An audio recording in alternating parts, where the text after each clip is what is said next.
Bismillahirrahmanirrahim. Assalamualaikum warahmatullahi wabarakatuh. Pada bab 3 kita mempelajari keunggulan dan keterbatasan antar ruang dan pengaruhnya terhadap kegiatan ekonomi, sosial, budaya di Indonesia dan ASEAN. Pertemuan pertama. Tujuan pembelajaran. Siswa dapat mengidentifikasi keunggulan dan keterbatasan antar ruang dalam permintaan, penawaran, dan teknologi. Siswa dapat mendeskripsikan pengertian pelaku ekonomi. Yang ketiga, siswa dapat mendeskripsikan peran pelaku ekonomi dalam perekonomian.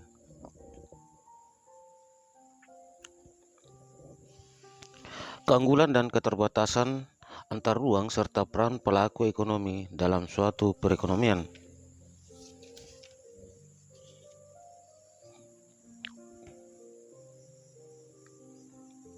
Keunggulan dan keterbatasan antar ruang dalam permintaan, penawaran, dan teknologi.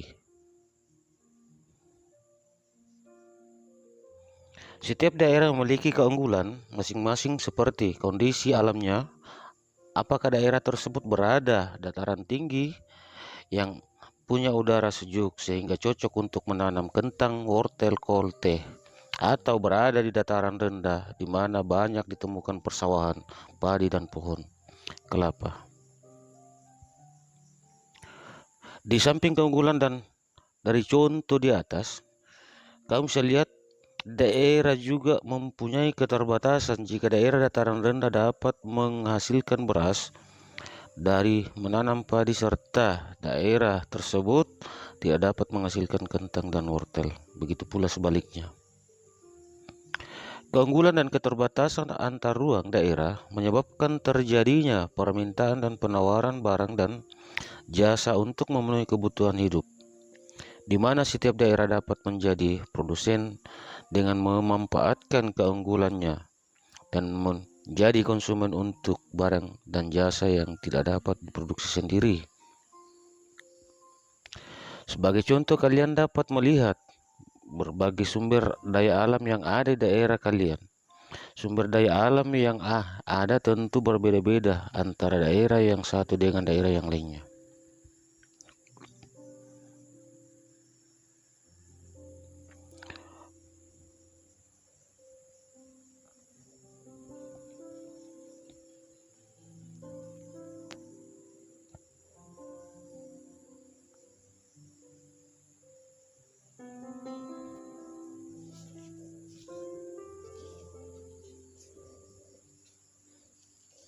Pengertian pelaku ekonomi.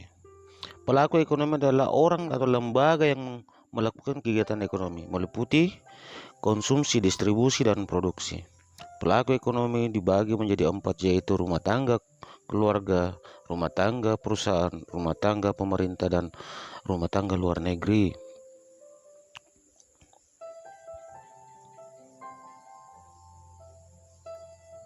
Peran pelaku ekonomi dalam perekonomian. Rumah tangga keluarga. Peran konsumen yang pertama adalah sebagai konsumen.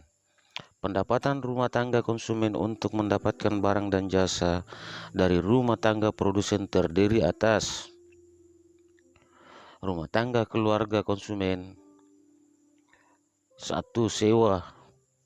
Yang kedua, upah. Yang ketiga, bunga. Dan yang keempat, laba atau keuntungan. Yang kelima, alam. Dan yang keenam, modal. Yang ketujuh, tenaga kerja. Yang kedelapan, ahli, keahlian atau kewirausahaan. Rumah tangga perusahaan adalah pihak yang melakukan kegiatan produksi barang dan jasa untuk memenuhi kebutuhan orang lain.